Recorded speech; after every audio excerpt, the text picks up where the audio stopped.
Mobile masala వారి 3 ముక్కల్లో చెప్పాలంటేలో ఒక మంచి బ్యూటిఫుల్ డైమండ్ స్టోరీ చెప్పాలి మీకు. అదే జ్యువెల్ థీఫ్.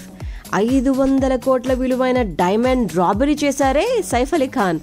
ఆ కథలోకి వెళ్ళిపోదాం. మొబైల్ మసాలా వారి 3 ముక్కల్లో చెప్పాలంటేలో ముందుగా ఫస్ట్ మాట్లాడుకోవాల్సింది డైమండ్ రాబరీ మూవీ అనగానే టక్కునే గుర్తొస్తుంది ధూమ్ 2.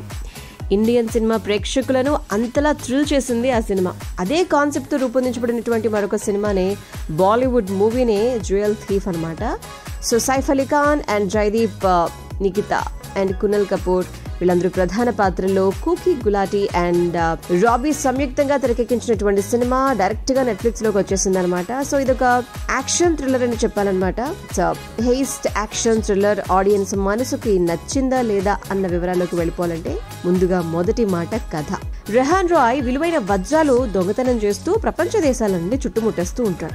అలా బుడాపెస్ట్ లో ఉన్నటువంటి అతని బ్రదర్ కలవటం, ఒక విషయంలో తండ్రి మోసపోయిన విషయం చెప్పటం, ఆర్ట్ కలెక్టర్ ముసుగులో ఉన్నటువంటి క్రిమినల్ రంజన్ చెప్పినటువంటి డీల్ ని ఓకే చేస్తేనే తండ్రి ఆ ప్రాబ్లం నుంచి బయటపడతారు అని చెప్పి రిక్వెస్ట్ చేయటం. సో ఆ డీల్ ఏంటంటే అత్యంత విలువైన ఒక డైమండ్ అనమాట. రెడ్ సన్ ను రాబరీ చేయాలన్నమాట. మరి ముంబైలోని ఒక మ్యూజియం లో టూ మచ్ భారీ భద్రతల మధ్య ఉన్నటువంటి ప్రదర్శించబడుతూ కనిపిస్తూ మిరవిట్ల గొలుపుతున్నటువంటి ఆ 500 కోట్లకు పైగా విలువ చేసేటువంటి డైమండ్ ను మరి రెహాన్ నిజంగానే దొంగతనం చేశాడా?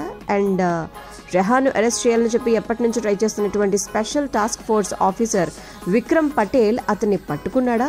రంజన్ ఏ విషయంలో రెహాన్ తండ్రిని మోసం చేశాడో, ఎందుకు కన్న తండ్రి అతన్ని ఇంటి నుంచి గెంటేశాడో, ఇలాంటి ఎన్నో విషయాలు తెలుసుకోవాలి అంటే ఈ థీఫ్ కథని ఖచ్చితంగా హ్యాపీగా ఫ్యామిలీతో ఇంట్లో కూర్చొని ఇంటిలో 10 చూసేయచ్చు.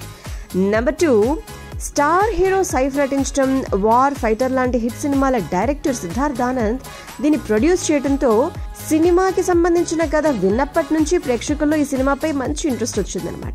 ఎంత ఉత్కంఠ రేకెత్తించగలిగితే ఈ హెయిస్ట్ బ్యాక్ డ్రాప్ మూవీస్ అన్ని కూడా అంత మంచి విజయాన్ని అందుకుంటూ ఉంటాయి. సో బయట ఎంతమంది సెక్యూరిటీ గార్డ్స్ ఉన్నా, లోపల ఎంత సూపర్ టెక్నాలజీతో కూడినటువంటి భద్రతను ఏర్పాటు చేసినా కూడా అలాంటి చోట ఉన్నటువంటి ఒక వజ్రాన్ని దొంగతనం చేసేందుకు వెళ్ళినటువంటి హీరో తన ప్లాన్ కి వ్యతిరేకంగా ఏదైనా జరుగుతూ ఉంటే చూసేవారికి భలే ఇంట్రెస్టింగ్ గా ఉంటుంది కదా. సో అలాంటి ఫార్ములాతో విక్రమ్ పటేల్ కోణంలో సెట్ చేసినటువంటి ఒక సీన్ ఈ సినిమాకి మెయిన్ ఇంపార్టెంట్. కథ నెమ్మదిగా సాగుతుంది అనేటువంటి ఫీలింగ్ ఆ సన్నివేశం నుంచి అయితే కనుక దూరం అయిపోతుందిలేండి. రెడ్ సన్ చోరీకి ప్రయత్నాలు జరుగుతున్నాయని చెప్పి తెలుసుకున్నటువంటి రాజ కుటుంబీకుడు ఒక అతను ప్రదర్శనకు ఉంచినటువంటి వజ్రాన్ని తీసుకువెళ్లాలని చెప్పి నిర్ణయించుకోవటం, ఎలాగైనా దాన్ని ఎత్తుకెళ్లాలని చెప్పి రెహాన్ మళ్లీ ప్రయత్నించడం అండ్ క్లైమాక్స్ లో ట్విస్ట్ అయితే కనుక భలే థ్రిల్లింగ్ గా ఉంటుందిలేండి. సో రాబరీ ఎపిసోడ్స్ మినహాయిస్తే మిగిలిన కాంటెంట్ పెద్దగా అంత ఇంపాక్ట్ ఏం చూపించదు మిగతా కథల్లానే. ఇట్లాంటి కథల్లో ఉన్నటువంటి బ్యాక్ డ్రాపే అది. సో సైఫ్ అలీ ఖాన్ స్టైలిష్ గా కనిపిస్తారు అండ్ తన విలనిజం ఎలా ఉంటుందో సినిమా స్టార్టింగ్ సీన్ తోనే మనకి చూపించేశారు. జయదీప్ అండ్ నిఖితా దత్తాను గ్లామర్ కోసమే తీసుకున్నారా అని కూడా అనిపిస్తుందండి. సో ఫ్యామిలీతో అయితే గనక కలిసి ఖచ్చితంగా చూసేయచ్చు, బికాజ్ తెలుగు ఆడియో కూడా స్ట్రీమ్ అవుతుంది. కొన్ని మాటలు కొన్ని సీన్లు పక్కన పెట్టేస్తే ఈ వజ్రాల దొంగ పర్వాలేదు అనిపించేస్తాడు, ఖచ్చితంగా నచ్చేస్తాడు. చూసే వాళ్ళందరూ కూడా ఏమంటున్నారు అంటే గనక సైఫ్ అలీ ఖాన్ రెహాన్ రాయ్ పాత్రలో చాలా న్యాచురల్ గా కనిపించారు, చార్మింగ్ గా కనిపించారు. అతని స్క్రీన్ ప్రెజెన్స్ అండ్ చాలా సునాయాసంగా ఆయన నటన చాలా ఈజీగా చేసేశారు.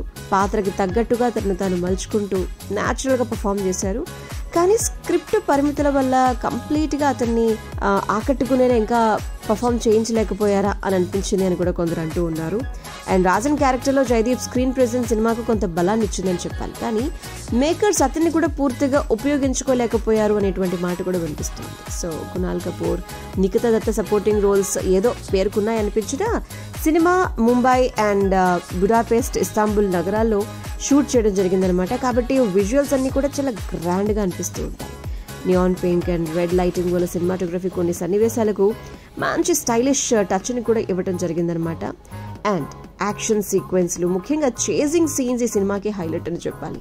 అంతేకాదు ఈ హెయిస్ట్ సీన్స్ ఏవైతే ఉన్నాయో అవన్నీ కూడా పర్వాలేదు అనిపిస్తుంది. స్పెషల్లీ మాట్లాడుకోవాల్సింది బ్యాక్గ్రౌండ్ స్కోర్ ఈ సినిమాకి ఎనర్జెటిక్ వైబ్ ని ఇచ్చింది. కొన్ని పాటలు అనవసరంగా అనిపిస్తాయి, అటాచ్ చేశారా, అవసరం లేకుండానే మధ్యలో యాడ్ చేయాల్సి వచ్చిందా అనేటువంటి ఫీలింగ్ ని కూడా కలిగిస్తాయి. ఇక ఈ సినిమా చివర్లో ది హేస్ట్ కంటిన్యూస్ అనేటువంటి హింట్తో ముగుస్తుంది. కానీ ఈ సినిమా చూసిన తర్వాత సీక్వెల్ కూడా దీనికి అని అనిపించిన వాళ్ళు ఉండరనుకోండి. సో ఈ హేస్ట్ థ్రిల్లర్స్ను ఇష్టపడేవారైతే గనక ఎలాంటి అంచనాలు లేకుండా ఖచ్చితంగా ఒకసారి అయితే గనక చూసేయచ్చు. అండ్ ధూమ్ 2 లాంటి సినిమాల స్థాయి థ్రిల్ని ఎక్స్పెక్ట్ చేస్తే గనక 1 గంట 56 నిమిషాల టైంని అంటే పర్వాలేదులే వెచ్చించవచ్చు అనుకుంటే గనక ఈ సినిమాని చూసేయచ్చు అనమాట. So jewel thief the heist begins. ఇందులో ఒక మంచి డైమండ్ కి సంబంధించినటువంటి కథతో పాటు తండ్రిని బందీగా ఉపయోగిస్తూ అతను పట్టుకోవడానికి ఎన్నో సంవత్సరాలుగా ప్రయత్నిస్తూ ఉండేటువంటి ఒక పోలీస్ ఆఫీసర్ విక్రమ్ పటేల్ రాజన్ భార్య ఫరా గ్యాంగ్స్టర్ ని పెళ్ళైతే చేసుకుంటుంది, కానీ హస్బెండ్ తో సంతోషంగా ఉండదు. So Mumbai and Budapest, Istanbul నగరాల నేపథ్యంలో సాగేటువంటి ఈ కథ ఒక హేస్ట్ థ్రిల్లర్ గా స్టార్ట్ అయ్యి డబుల్ క్రాస్లు, మోసాలు, కొన్ని ఇంట్రెస్టింగ్ ట్విస్ట్లతో నిండినటువంటి ఒక ప్రమాదకరమైన ఆటగా మారిపోతుంది. అక్కడ ఇంట్రెస్టింగ్ గా అనిపిస్తుంది. అసలు హీరో గ్యాంగ్స్టర్ కు డైమండ్ తెచ్చి ఇవ్వగలిగాడా లేదా? చూసిన తర్వాత మీకు ఎలా అనిపించిందో, సైఫ్ పర్ఫార్మెన్స్ అండ్ స్టోరీ మిగతా వివరాలన్నీ కూడా కమెంట్ రూపంలో మాతో షేర్ చేసుకోవటం మిస్ కావద్దు.